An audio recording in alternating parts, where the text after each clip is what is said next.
Assalamualaikum warahmatullahi wabarakatuh. Perkenalkan, nama saya Wana Basri dengan NIM 1057211105119, kelas FM 19C, Prodi Manajemen Fakultas Ekonomi dan Bisnis Universitas Muhammadiyah Makassar. Di sini saya akan menjelaskan tentang rasio solvabilitas. Pengertian rasio solvabilitas. Rasio solvabilitas merupakan rasio yang digunakan untuk mengukur sejauh mana aktiva perusahaan dibiayai dari hutang. Artinya berapa besar beban utang yang ditanggung perusahaan dibandingkan dengan aktivanya. Dalam arti luas dikatakan bahwa rasio ini digunakan untuk mengukur kemampuan perusahaan untuk membayar seluruh kewajibannya, baik jangka pendek maupun jangka panjang apabila perusahaan dibubarkan atau dilikuidasi. Jenis-jenis rasio solvabilitas: 1. Debt to asset ratio atau debt ratio. 2. Debt to equity ratio. 3. Long term debt to equity ratio. 4. Time interest earned. 5. Fiscal charge coverage atau FCC. Di sini saya akan menjelaskan rasio solvabilitas pada PT Sungai Liat Tbk neraca per 31 Desember 2005 dan 2006 dalam jutaan. Adapun neraca PT Sungai Liat Tbk laporan laba rugi per 31 Desember 2005 dan 2006 dalam jutaan. Pertama yaitu debt to asset ratio atau debt ratio. Rasio ini merupakan rasio utang yang digunakan untuk mengukur perbandingan antara total utang dengan total aktiva. Rumus debt to asset ratio sama dengan total debt bagi total aset kali 100. Diketahui total debt sama dengan total utang, total aset sama dengan total aktiva. Hasil untuk tahun 2005, debt to asset ratio, total utang sebesar 20.400.000 dibagi total aktiva sebesar 33.100.000 dikali 100 menghasilkan 53% debt to asset ratio. Untuk tahun 2006, debt to asset ratio, total utang sebesar 20.400.000 dibagi total aktiva 35 juta kali 100 menghasilkan 58% debt to asset ratio. Yang kedua yaitu debt to equity ratio. Rasio ini merupakan rasio yang digunakan untuk menilai utang dengan ekuitas. Rumus debt to equity ratio sama dengan total utang atau debit dibagi ekuitas atau equity dikali 100. Diketahui total utang sama dengan debit, total ekuitas sama dengan equity.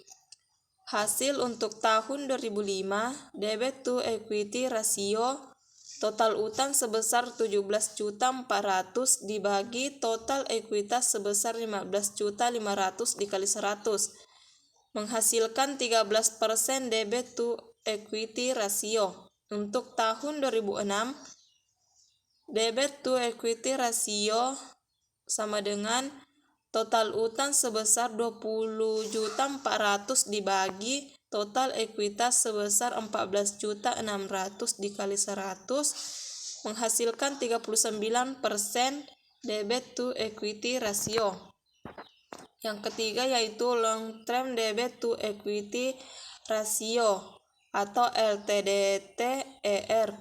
LTDTER merupakan rasio antara utang jangka panjang dengan modal sendiri. Rumus long term debt to equity ratio sama dengan long term debt dibagi equity dikali 100. Diketahui long term debt sama dengan total utang jangka panjang, equity total sama dengan ekuitas.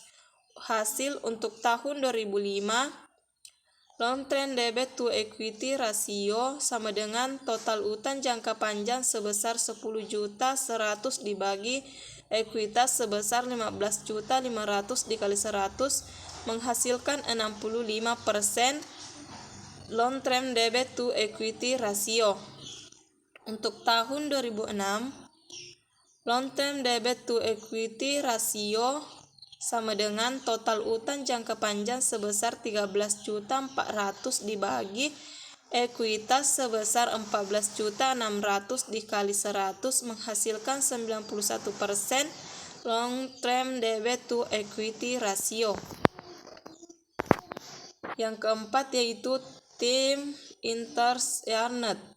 Rasio ini merupakan rasio untuk mencari jumlah kali perolehan bunga. Rumus times interest earned sama dengan EBIT bagi biaya bunga, atau times interest earned sama dengan EBIT tambah biaya bunga dibagi biaya bunga. Diketahui EBIT earned before interest and tax, interest sama dengan biaya bunga. Hasil untuk tahun 2005, times interest earned EBIT sebesar 7.900.000 dibagi biaya bunga sebesar 1.600.000 menghasilkan 5 kali times interest earned. Untuk tahun 2006, times interest earned EBIT sebesar 9.300.000 dibagi biaya bunga sebesar 1.900.000 menghasilkan 5 kali times interest earned. Yang selanjutnya itu Fixed Charge Coverage atau FCC. Rasio ini sering juga disebut dengan lingkup biaya tetap, merupakan rasio yang mempunyai times interest ratio. Rumus Fixed Charge Coverage sama dengan EBIT tambah biaya bunga tambah kewajiban sewa dibagi biaya bunga tambah kewajiban sewa. Diketahui EBT sama dengan earning before tax, interest sama dengan biaya bunga, kewajiban sewa sama dengan lease. Hasil untuk tahun 2005, FCC earning before tax sama dengan sebesar 6.300.000 ditambah biaya bunga sebesar 1.600.000 ditambah kewajiban sewa sebesar 200 dibagi biaya bunga sebesar 1.600.000 ditambah kewajiban sewa sebesar 200 menghasilkan 4 kali FCC. Untuk tahun 2006, FCC sama dengan earning before tax sebesar 7.400.000 ditambah biaya bunga sebesar 1.900.000 ditambah kewajiban sewa sebesar 150 dibagi biaya bunga sebesar 1.900.000 tambah kewajiban sewa sebesar 150 menghasilkan 4 kali FCC. Mungkin itu saja yang dapat saya sampaikan, lebih dan kurangnya mohon dimaafkan. Wassalamualaikum warahmatullahi wabarakatuh.